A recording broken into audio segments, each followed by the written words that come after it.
শালিনী এখন কেমন আছে? দেখো, রোগটা তো মনের, কত তাড়াতাড়ি সারবে জানি না। ওই যতক্ষণ ঘুমিয়ে আছে ততক্ষণ চুপ, ঘুম ভাঙলেই আবার সেই একই কথা। আসলে আঘাতটা কিছুতেই ভুলতে পারছে না ও, কারোর কথা শুনছে না, কিচ্ছু খাচ্ছে না। কিভাবে যে এতদিন ওকে সামলাচ্ছি আমিই জানি। আমার কি মনে হয় জানো তো, ডাক্তারবাবু যেটা বললেন সেটাই করা উচিত। ওটাই শালিনীকে ঠিক করার একমাত্র উপায়। তাছাড়া এখানে এত পেশেন্ট, এত অসুস্থ মানুষ, বাচ্চা, এদের মধ্যে যদি শালিনী কিছু একটা করে বসে। না না, ও কিছু করবে না, আর ওরও কিছু হবে না, সব ঠিক হয়ে যাবে। না, এটাই শালিনীর ফাইল না? হ্যাঁ। আমাকে একটু দাও না, আমার একটু। শিওর। Thank you.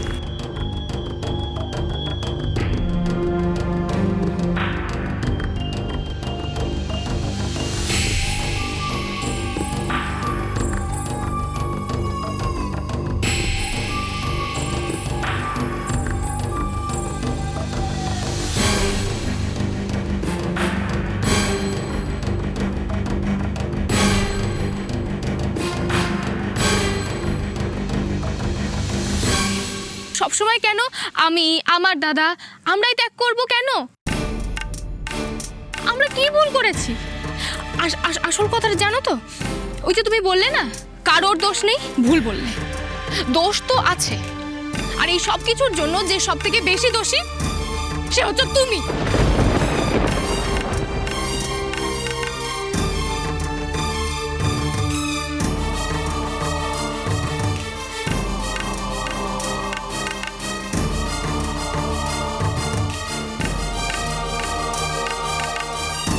এরা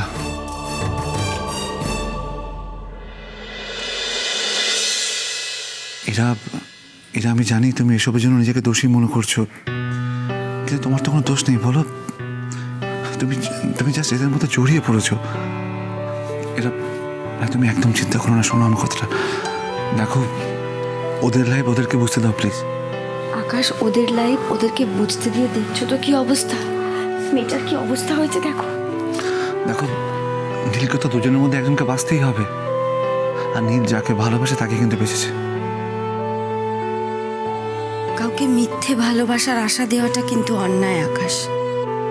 একজনকে জেলাস ফিল করাবো বলে আরেকজনের সাথে ভালোবাসার অভিনয় করলাম, এটা কিন্তু ছেলে মানুষই। আর নীলের এই ছেলে মানুষের মাসুল এই মেয়েটা গুনছে। ওর কিন্তু কোনো দোষ নেই, এই মেয়েটা শুধু শুধু কষ্ট পাচ্ছে। এরা এরা তুমি যে শালিনীর কথা ভাবছো, শালিনীর কথা ভাবা মানে কিন্তু তিস্তাকে কষ্ট দেওয়া। তিস্তা তোমার নিজের বোন, ও এতগুলো বছর ধরে তোমার জন্য ত্যাগ করেছে, আর আজ যখন ওর খুশি ফিরে পাওয়ার সময় এসেছে তখন। আমি জানি আজ একদিকে আমার ছুটি, আর একদিকে শালিনী।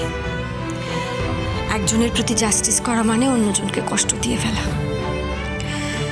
কিন্তু আমি কি করব, আমি তো বুঝতেই পারছি না কি করব। এমন একটা পরিস্থিতি তৈরি হয়ে গেল। এটা তাই তো আমি বলছি, ওদের জীবন ওদেরকে ডিসিশন নিতে দাও। দেখো, ওরা যেটা ঠিক করবে সেটা ওদের করতে দাও। আচ্ছা আকাশ, নীল তো শালিনীর এই অবস্থার কথা জানেই না।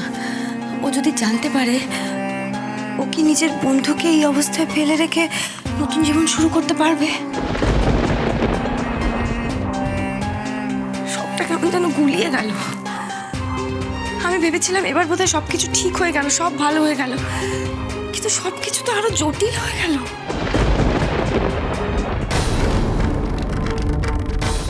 আমি জানি না কি করার আছে আকাশ, তবে আমার মনে হয় ওদের এই অবস্থায় এখন বোধহয় আমাদেরই এগিয়ে আসা দরকার। তবে এই সব কিছুর আগে আমাকে জানতে হবে ওই চিঠিটা কে লিখেছিল। শালিনীর ঘটনার সাথে কি তার কোনো যোগাযোগ আছে, নাকি সে অন্য কোনো বিপদের কথা বলতে চাইছিল?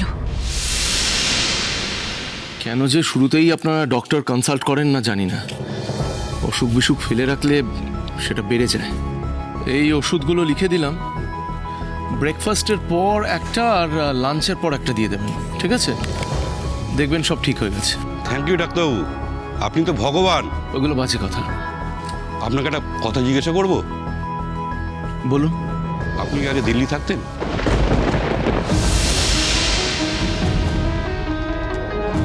এত হঠাৎ আপনি বর্ধমানে চলে এলেন?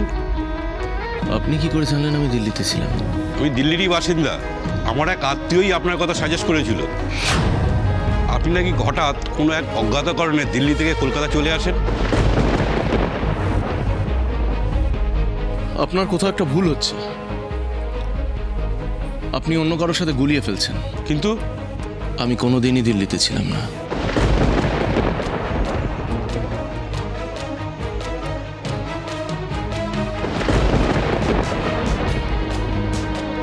আশ্চর্য, দুবার দুরকম কথা বললেন।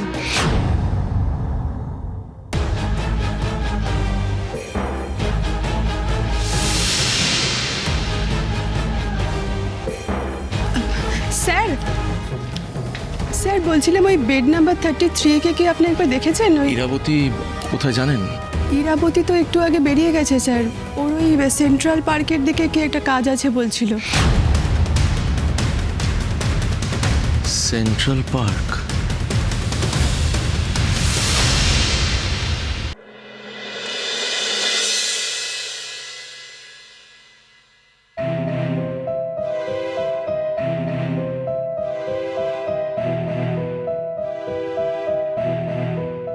ইরা, আমার মনে হয় আমরা এখানে সময় নষ্ট করছি। তোমাকে হঠাৎ করে কেন কেউ সেন্ট্রাল পার্কে ডাকবে আমি বুঝতে পারছি না। আকাশ, আমিও তো বুঝতে পারছি না কিছু। কিন্তু যে চিঠিটা এসেছিল সেটার মধ্যে এমন একটা আর্জেন্সি ছিল না, ওখানে কখনো মনে হচ্ছিল না পরে যে ওটা মজা করছিল। তার চেয়ে বড় কথা, ওটার মধ্যে লেখা ছিল সামনে নাকি বড় বিপদ। আরে কিসের বিপদ সেটাই তো বুঝতে পারছি না। আমি কি জানি কিসের বিপদ? আর একটুখানি ওয়েট করে যাই না, দেখে যাই না। আচ্ছা বলছো যখন দেখো, কিন্তু আমার মনে হয় আমরা কিন্তু সময় নষ্ট করছি।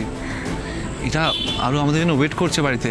হ্যাঁ, সে তো আরও ওয়েট করছে জানি, কিন্তু আর একটু যদি আমরা দেখে যাই, ওয়েট করে যাই। ওয়েট করে যাও। আচ্ছা এক কাজ করি, আমি বরং দুটো চা নিয়ে আসি, আর চায়ের সঙ্গে গরম সিঙ্গাড়া তোমার পছন্দের।